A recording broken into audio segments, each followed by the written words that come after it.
katakan pada ibu saya, bahkan Allah akan turunkan saat di dunia.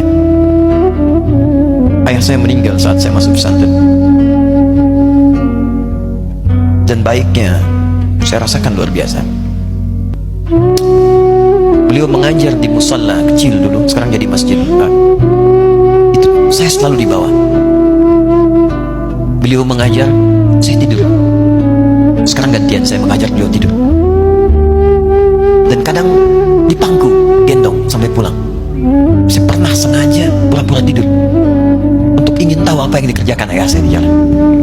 Jaga betul supaya nggak bangun. Begitu saya disimpan di kasur dan bangun, diajak bercanda. Saya mau masuk pesantren, beliau nggak sempat ngantar. Saya bertemu, beliau menangis, peluk saya, minta maaf, nggak bisa ngantar ke pesantren. Saya belum mengerti apapun saat itu. Saya bertekad, insya Allah saya belajar dengan sungguh-sungguh. Sepekan, 2 pekan saya dapat panggilan pulang. Saya tanya pada kakak saya yang ikut, sekarang ada di sini, di mana ayah? Beliau nggak jawab. Sampai di Bandung, paman saya, beliau sekarang Sekom MUI Jawa Barat, langsung menyampaikan, nampaknya nggak akan terkejar sampai sana, mungkin sudah dimakamkan. Saya ngerti, paham saat itu bahwa beliau telah wafat. Maka saya pulang. Maghrib saya sampai, saya dapati ibu di ruangan tengah. Saya datangi, saya menahan tangis, tidak menangis sedikit pun, untuk membahagiakan ibu saya. Saya datang, saya peluk, saya temani tidurnya. Itu pertemuan saya dengan ayah saya terakhir di mimpi. Saya bermimpi melihat sudah pakai kemeja, tersenyum, mendadahi saya. Sudah. Besoknya saya cari ke kamar, ternyata Allahu Akbar, apa yang selama ini saya pelajari di pesantren, kitabnya sudah ada di kamar semua, sudah disiapkan. Saya menangis saat itu. Saya bawa mushaf. Jadi bapak saya, ayah saya, itu bajunya pun saat wafat dibagikan kepada sahabat-sahabatnya. Bajunya, kitab-kitab ini dibagikan. Ibu saya menunjukkan kemudian ada jam yang nanti nak pakai. Saya bilang, simpanlah. Saya bawa mushaf. Dengan mushaf itu saya duduk di ruangan tengah, saya menghadap ke kiblat dan saya mohon kepada Allah, ya Allah, saya tak punya kemampuan lagi membahagiakan ayah saya saat hidup di dunia, tapi mohon jadikan setiap huruf dalam Al-Quran ini, ya Allah, pahalanya mengalir untuk ayah saya. Begitu saya bacakan saat itu, tak bisa saya berhenti, dan tiba-tiba langsung masuk ayatnya, artinya, posisinya, nomornya, gak pernah berhenti, masuk. Dan saya bertekad ingin berbuat baik. Puncaknya saya sekolah, ibu, ya Allah, saya ingin berbakti pada ibunda saya. Anda tahu apa yang terjadi? Demi Allah saya katakan, ketika Anda bersabar, ibu saya, bu, pak, itu krisis 97A. Waktu krisis saya masuk pesantren, saya diberikan sempurna bekal seperti anak-anak lain. Rupanya ibu saya sudah tanya kepada santi-santi, orang tuanya, berapa bekal Anda kasihkan? Dikasih yang paling tinggi itu dikasihkan pada kami tiap bulan. Saya terima. Satu kali libur saya pulang dari jauh, ibu saya tersenyum melihat sedang jemur pakaian, melihat saya. Begitu saya tiba, kaget saya. Kok pakaian ibu saya, pakaiannya nggak cocok dipakai gitu. Ini bukan pakaian ibu saya, kayak kain pel lah kalau sekarang. Saya masuk ke rumah, saya kejar, saya buka pakaiannya, lemarinya, saya nggak temukan sedikit pun. Saya kejar kakak saya, dia sudah siapkan makan. Kak perempuan kami yang kedua, mana pakaian ibu saya? Perhatikan jawabannya. Dia menangis saat itu. Dia bilang, mama itu telah menjual semua perhiasan dan pakaiannya untuk pendidikan kamu. Jual. Untuk kita, katanya. Jual. Dan bertahan dengan 150.000 per bulan saat krisis. Jadi rupanya ibu saya itu makan nasi sehari cuma sekali. Beliau mengajar.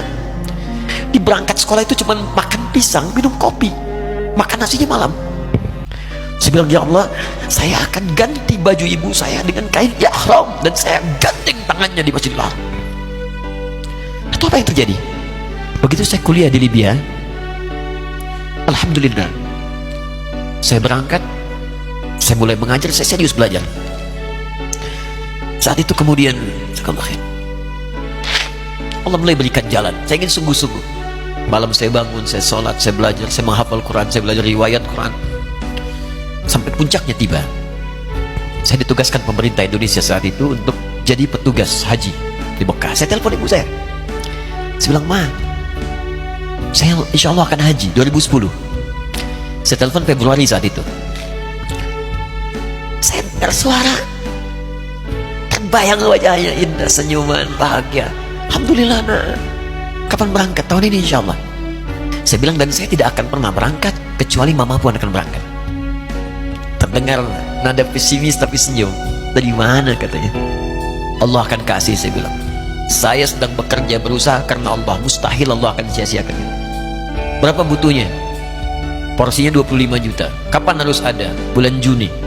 Ya, dari Februari ke Juni itu. Ya, Juli bukan Juni, Juli. Ya, jadi saya masih ingat bulan 7, 5 bulan tuh. Saya, ibu, pak, nabung saya. Saya beli tabungan, saya niatkan untuk ibu saya haji. Bulan Juli masih setor 25 juta. Jadi semua tabungan masukin situ. Ada yang ngajar ngasih, masukin situ. Masukin semua. Tepat sepekan sebelum itu kemudian didaftarkan, saya buka tabungan. Allahu Akbar, karunia Allah luar biasa. Tadi butuh berapa?